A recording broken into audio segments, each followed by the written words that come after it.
you. I beg to move that this House do now adjourn. The question is that this House do now adjourn, and I call Mr. Tanmanjeet Singh Dhesi. Thank you very much, Mr. Deputy Speaker, and I'm extremely grateful to your good self, Mr. Speaker, and the House authorities for granting me today's adjournment debate on the Western Rail link to Heathrow.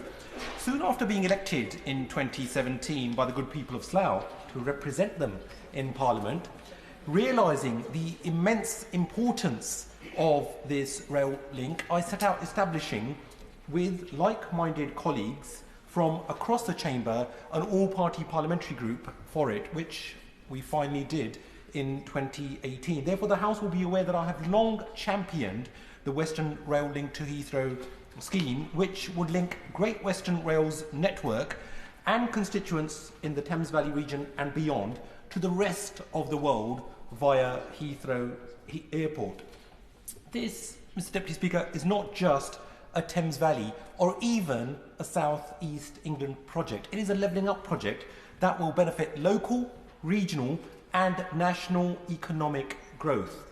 I'd like to place on record my gratitude to the Western Rail Link to Heathrow Stakeholder Steering Group, Heathrow Airport, the Thames Valley Chamber of Commerce, GWR, Slough Borough Council, Network Rail, BA, TfL, DFT, SEGRO, Aikens, and others for all of their hard work and for their expertise and invaluable advice to our APPG over several years. Indeed, as eloquently explained by the Thames Valley Chamber of Commerce, the proposed 4-mile rail link to London Heathrow Airport will connect 20% of the UK population to within one interchange of our nation's main hub airport. This strategic development, Mr. Deputy Speaker, would facilitate more direct access for travellers, allowing constituents to travel direct to Heathrow, eliminating the need to travel first to London Paddington and then back out again. Importantly, yes, I will give way to my older friend. Thank my honourable friend for giving way, and hopefully you would appreciate that. Congratulate him first on the work that he's done on this for a number of years now. And would he appreciate that the project which he talks about would have benefit far beyond Slough and that area of England, but also to the west and to Wales in particular, because there are many constituents of mine that have done that journey into Paddington and then back out to Westminster. I wish him well with the project, and hopefully the interest from the government as well will be forthcoming. I thank my honourable friend, and he has eloquently put on record how the Welsh Government themselves have been in strong support, and I know that he is a strong champion for his constituents, and he has been doing that work on a plethora of issues, but in particular within our all-party parliamentary group. And so that is why it is important, because those benefits, Mr. Deputy Speaker, importantly, greater connectivity to Heathrow will bolster jobs, growth, trade, tourism, education and regeneration. Yes, I will give way to my honourable friend.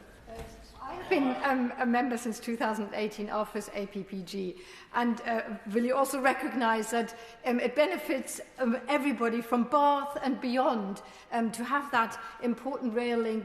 And it has very many environmental benefits as well, so people will actually do the public transport option rather than travelling by car, which a lot of what my constituents do. I thank my honourable friend, the member for Bath, not just for her support, not just for her membership of the APPG, but also for her alliteration. As she said, from Bath and beyond. This project will be of huge significance and importance. And I also want to outline, Mr. Deputy Speaker, the cross-party composition of our all-party parliamentary group, whether it is indeed members of the Liberal Democrat Party or the Conservative Party or Labour Party and others, where we actually realise the collective benefits to our constituents, but also the environmental benefits, which I will elaborate upon very, very shortly. Yes, I will give way. I'm extremely grateful to him, and I congratulate him on securing this debate. Yeah. He makes the absolutely essential point here that this isn't just a South East issue. It affects Swindon, which I represent, and indeed the Western Gateway. And I stand here in my capacity as chair of the All-Party Parliamentary Group on the Western Gateway, which links Wales and the West. And we fully support his efforts and indeed the work of the Thames Valley Chamber. So he's to be commended on this, and he has my full support.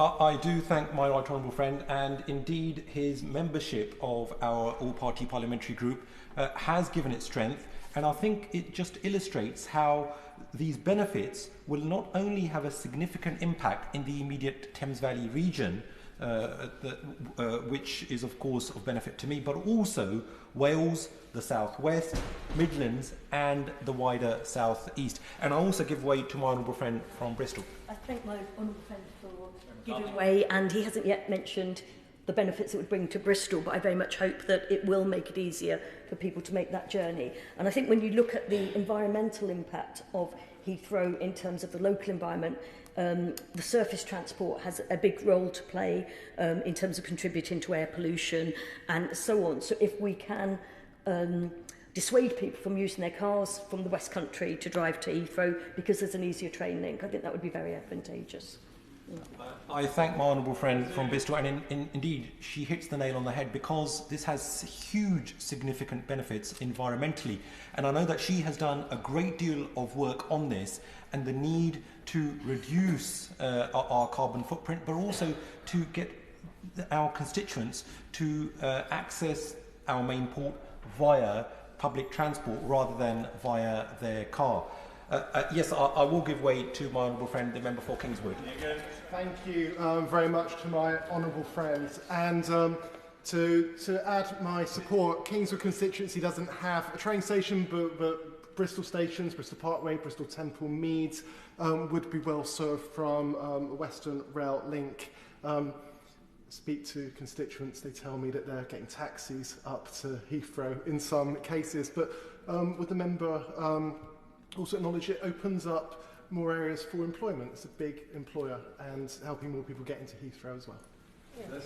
I thank my honourable friend, the member for Kingswood, and indeed he has been a strong champion for his constituency since being elected. Indeed, I had the distinct pleasure of conversing with many of his constituents while I was out in his area, and as we were discussing earlier, the benefits for the constituents within Kingswood, although they do not have a train station, I know that the benefits would be that rather than individuals from as far away as Kingswood getting a taxi, it is a lot more beneficial if we can provide those direct rail links, because that would reduce journey times, but it would also, as he pointed out, have a huge economic benefit for the wider region. So I thank him for his support.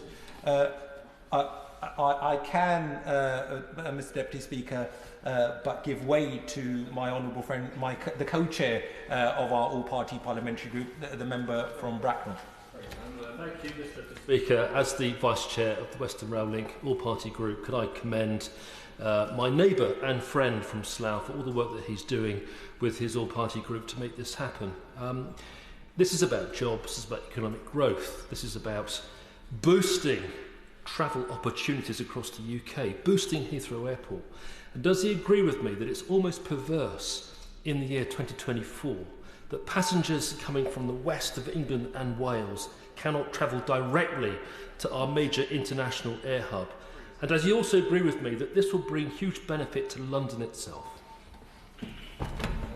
I do thank my honourable friend, and indeed he undersells himself, Mr Deputy Speaker. He was the Vice Chair of our all-party parliamentary group, but recently he has been elevated to co-chair, taking on the role from my honourable friend, the member for Newbury, who herself was elevated to the front benches on the opposite sides. But I think he also highlights that it will not just benefit people in the southeast or the west or Wales or the southwest, but it would also benefit people within London, because it would decongest roads, and it would also decongest London Paddington, as I will be explaining in a very, very short while. But I also give way to my honourable friend and my neighbour from Windsor. Deputy Speaker, we're in danger of having a love-in here. And, and I'm not going to disabuse the House of that notion, because across the House, whether it's from the Conservative benches or the opposition benches, I think there is agreement on this. And in my constituents would join this love-in were the South Western Rail Link to go ahead, because it would remove congestion from the roads of Windsor as far afield as Ascot, and even to my honourable friend's constituency of Bracknell. So I think this is a really good move, and it's a really good issue on which I think this House can unite, because it's something which will help all of our constituents, help the environment, and most of all, unclog Windsor. I do thank my honourable friend and neighbour from Windsor, and I hope that the Minister is hearing that unanimity of support, or the love-in, as my honourable friend and neighbour has pointed out. But it is important to decongest our roads. People within Windsor, and indeed in Slough, they all get in their car to go to Heathrow. That's what happens predominantly, or they get a taxi. It is important, therefore, that we provide this 4-mile rail link. And indeed, for my constituency of Slough, which is a huge business hub, Mr Deputy Speaker, home to more UK corporate headquarters than anywhere else outside of London. And for those key industry leaders, this vital 4-mile rail link remains the #1 infrastructure priority. In fact, it's the #1 infrastructure priority for the whole of the Thames Valley region. And as a nationally significant infrastructure project, as identified by the NIC, the National Infrastructure Commission, the scheme promises to decrease train travel times, offer a consistent service of trains in each direction, vastly improve connections from across the Great Western Rail network, and bring destinations to within the golden hour for foreign direct investors. The Western Rail Link to Heathrow, Mr Deputy Speaker, would provide 4 trains per hour to the Great Western Main Line, significantly enhancing accessibility for millions from Swansea to Swindon, Cardiff to Exeter, and Reading to Bristol, offering direct links to Heathrow and shedding half an hour off many of those journey times. Delivery of the Western Rail Link scheme holds the key to overcoming barriers to growth that currently face the region, driving investment and unlocking huge economic benefits. According to analysis from Heathrow Airport, Mr Deputy Speaker, the Western Rail Link to Heathrow is projected to add £800 million to the GVA, the gross value added, create 42,000 new jobs, and facilitate an estimated 20% shift from road to rail, as many of my honourable friends have highlighted already. Additionally, it promises £1.5 billion in efficiency savings to businesses through reduced travel times and costs. Such was the excitement, Mr Deputy Speaker, in Wales in 2012, when Conservative ministers announced that they would be building the 4-mile Western Rail Link to Heathrow to open in 2020, that the then First Minister, Rhodri Morgan, described it as, and I quote, one of the most important announcements in the last 50 years. But it was merely yet another broken promise. Previously, the government invested £47 million into planning Western Rail before the pandemic, and after having committed to it more than a decade ago, it is about time that the government, for the benefit of the local, regional and national economy, build the Western Rail Link to Heathrow. And I want to outline environmental benefits, which my honourable friends, the members from Bath and Bristol, touched upon. The extensive benefits of this pivotal rail initiative extend beyond stimulating growth, inward investment and connectivity. It will also play a crucial part in our carbon reduction efforts. The Western Rail Link to Heathrow is a carbon reduction project which will take cars off roads, reduce carbon emissions and diminish passenger overcrowding at London Paddington. The increased rail options for commuters in the Thames Valley region would significantly reduce congestion on some of the UK's busiest roads, including the M4, the M3 and the M25. This would result in lower CO2 emissions equivalent, Mr Deputy Speaker, to approximately 30 million road miles per year. By helping to shift journeys from private cars onto public transport, the Western Rail Link initiative will underpin our transition to net zero, helping to deliver the UK's climate change and carbon reduction targets, as well as being a key support to levelling up in the region. Mr. Deputy Speaker, the proven business case for this project is predicated on a 2-runway scenario. If a third runway was to be built, this scheme would become critical in terms of surface access to the airport.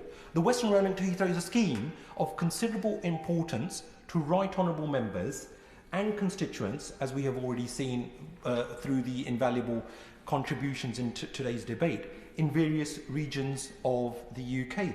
Indeed, there have been several apologies from today's debate from honourable members, including my honourable friend, the member for Feltham and Heston, a former treasurer of our APPG, and our former vice chair of the APPG, my honourable friend, the member from Brentford and Isleworth, who have also expressed their support.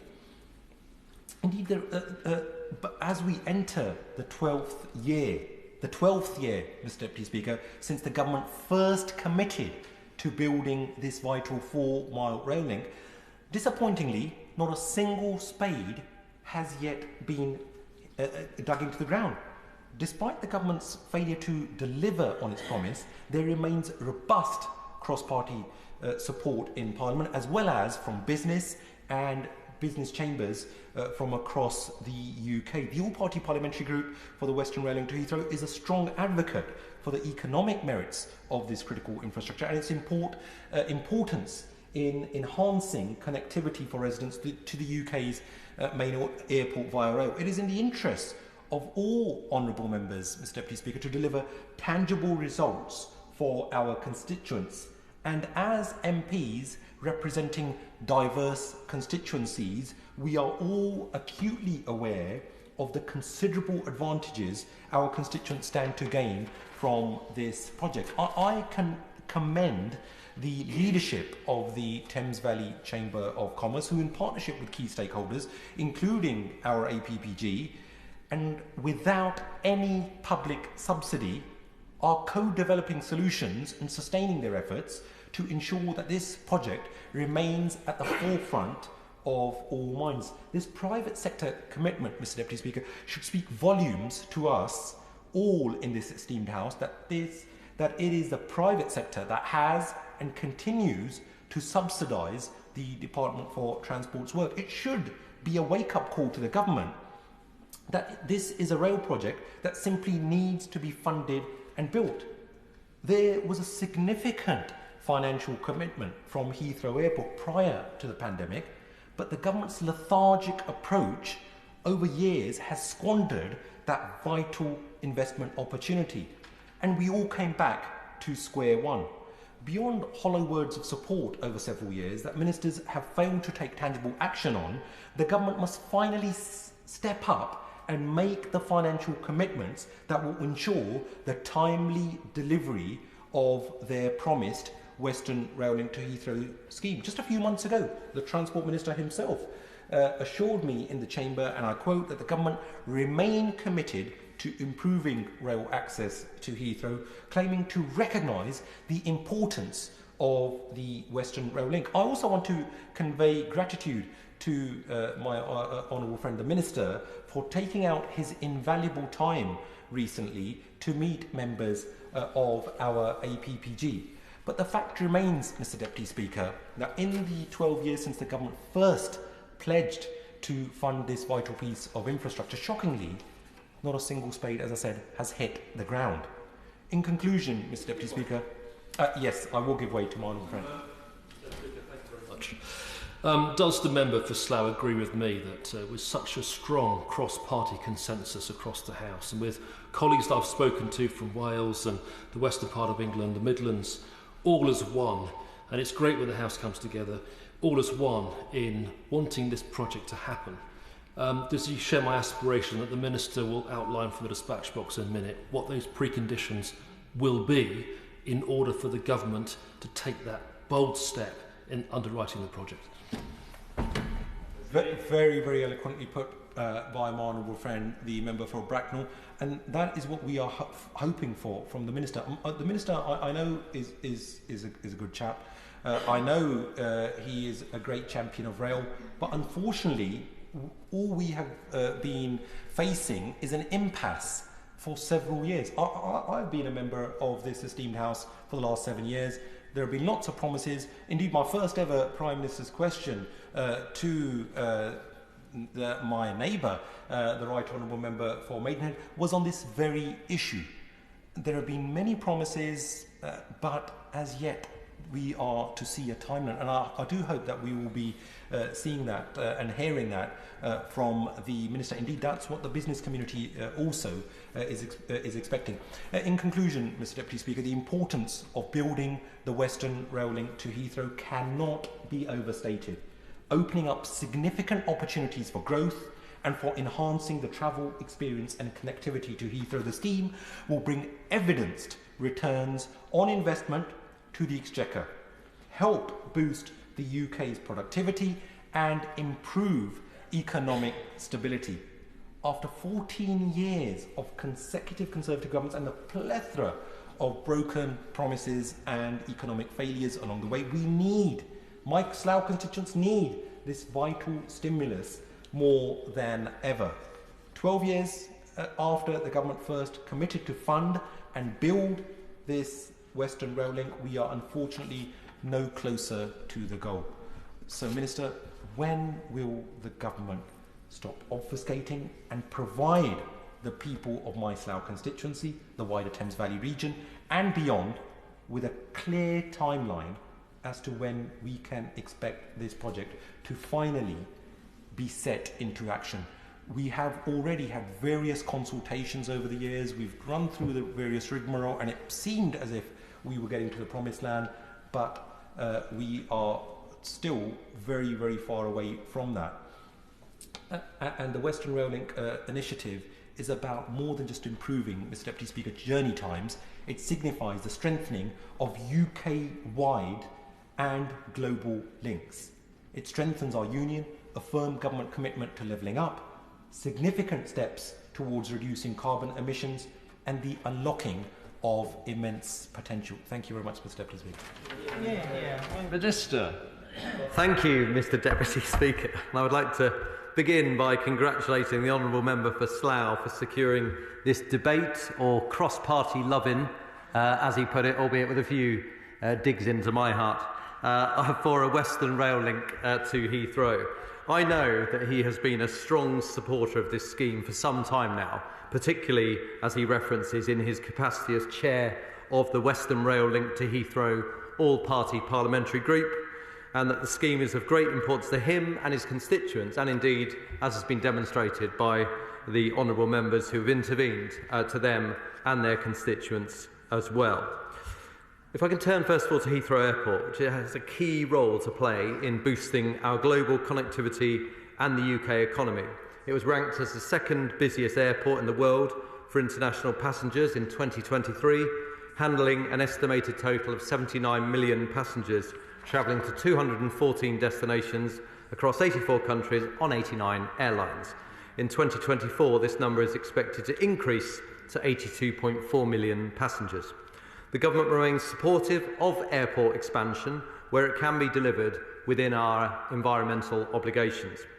However, we have always been clear that Heathrow expansion remains a private sector project which must meet strict criteria on air quality, noise and climate change, as well as being privately financed, affordable and delivering in the best interests of consumers. The government also recognises the economic benefit which airports can have within their local area. Increasingly, airports are becoming regional transport hubs which support multiple businesses, labour markets and population centres. Reliable and efficient surface access connections are an important part of achieving this, and the government is committed to improving access to Heathrow Airport in ways that work for passengers and address decarbonisation objectives. For example, the Honourable Member for Slough will be aware that the Elizabeth Line services are now operating from Reading through Maidenhead onto Paddington and through central London to the City, Canary Wharf, Shenfield and Abbey Wood further in the east. Passengers from the west on the Elizabeth line can change at Hayes and Harlington for services to Heathrow Airport, and in a few years' time, passengers will be able to connect to the airport once the new Old Oak Common HS2 interchange station is built and becomes operational. That will become the largest new station we will have built. This will enable even faster journey times and more connections than ever. These improvements are on top of the existing Piccadilly line and Heathrow Express services, connecting the airport with London's public transport network, enabling journeys from across the country. Although, Mr Deputy Speaker, I have so far talked about connections for passengers, I appreciate that this is also important as an issue to local stakeholders, including those in the Honourable Member's constituency of Slough. It's not only an issue for passengers, but also for the many thousands of people who work in and around Heathrow or provide services to the airport, and many of those will be in the constituencies of those who've spoken this afternoon. The airport provides direct employment to 76,000 people. It is important that the transport network can get those people to work, as well as the millions of air passengers away to their destinations. Let me now turn, Mr Deputy Speaker, to the Western Rail Link to Heathrow scheme itself and the question of government support. The Government have always recognised the potential benefits the proposals could bring, as the Honourable Member has mentioned. To recap, the Western Rail Link scheme is proposed as a 4-mile link between the Great Western Main Line and Heathrow Airport, promoted by local authorities and business groups in the area. It is important to note that the Government's position has always been that any funding would be subject to the agreement of a significant third-party financial contribution. The previous position pre-pandemic was that only 50% of the cost would be funded by government. Moreover, the scheme complemented the planned construction of a new third runway and the expansion of Heathrow, forming part of the proposals to deliver better surface access and addressing the environmental impacts of a busier airport, which of course would be the busier airport if the third runway had been built.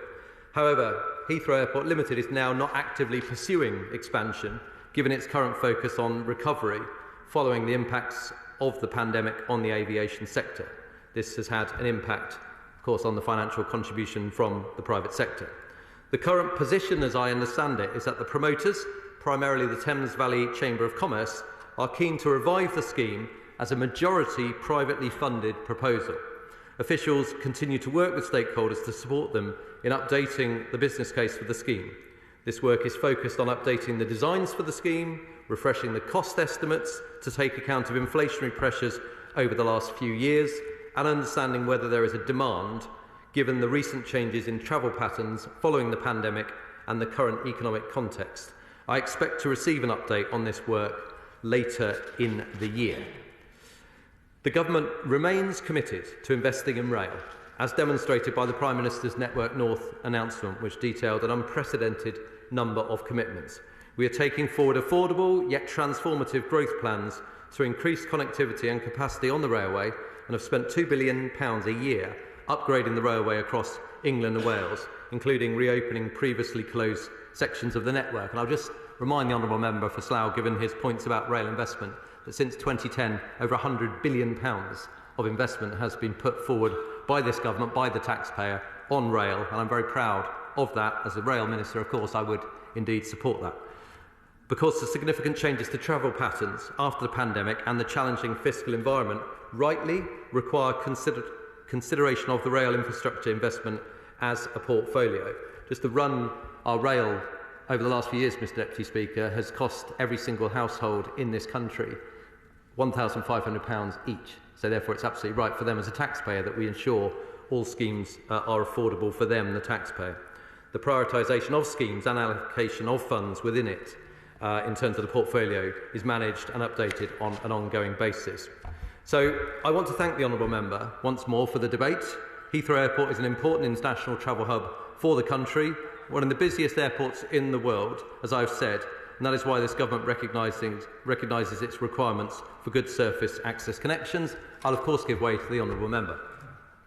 I do thank the Minister for his response, but within that he has referred to later in the year. We don't seem to have a timeline and that urgency to deal with it. In effect, his predecessors prior to the pandemic Also, as I explained, because of that lethargic approach, we had a significant contribution from the private sector that was not realised. We then had the pandemic, it went back to square one.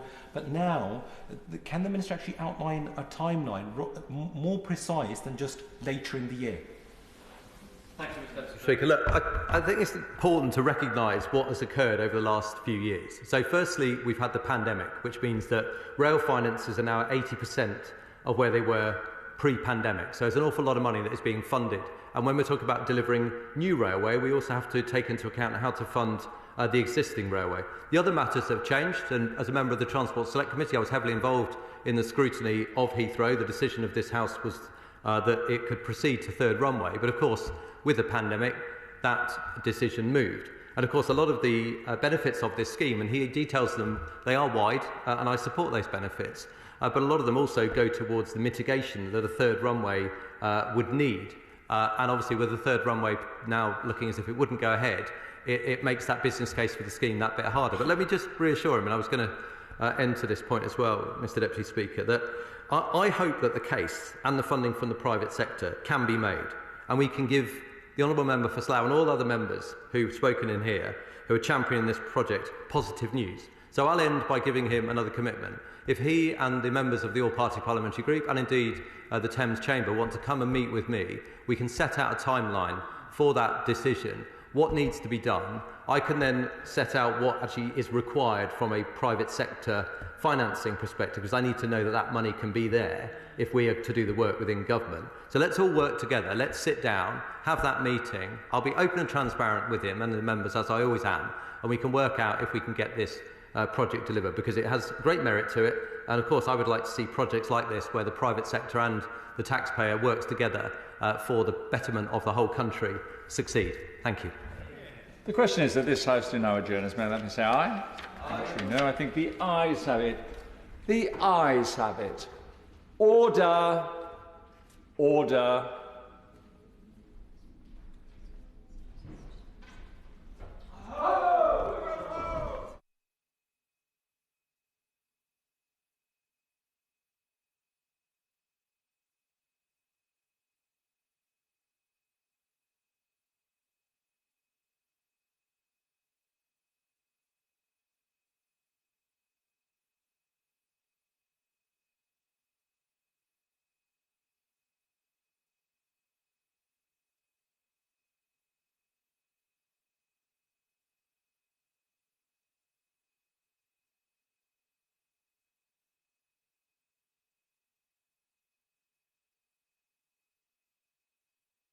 The proceeding has ended.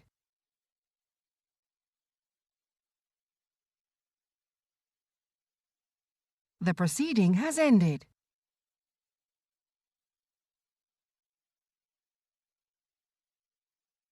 The proceeding has ended.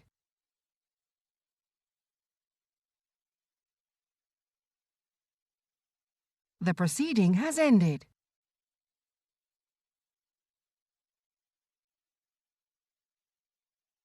The proceeding has ended.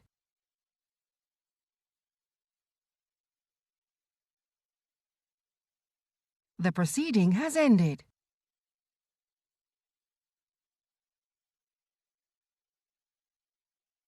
The proceeding has ended. The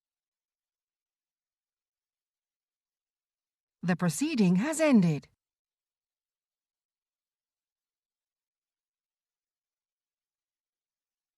The proceeding has ended.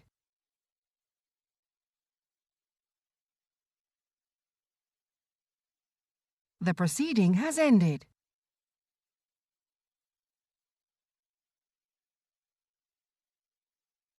The proceeding has ended.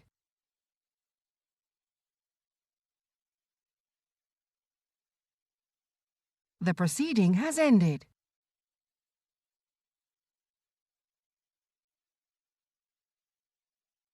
The proceeding has ended.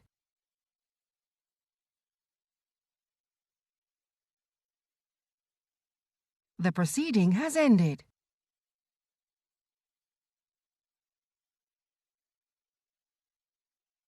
The proceeding has ended.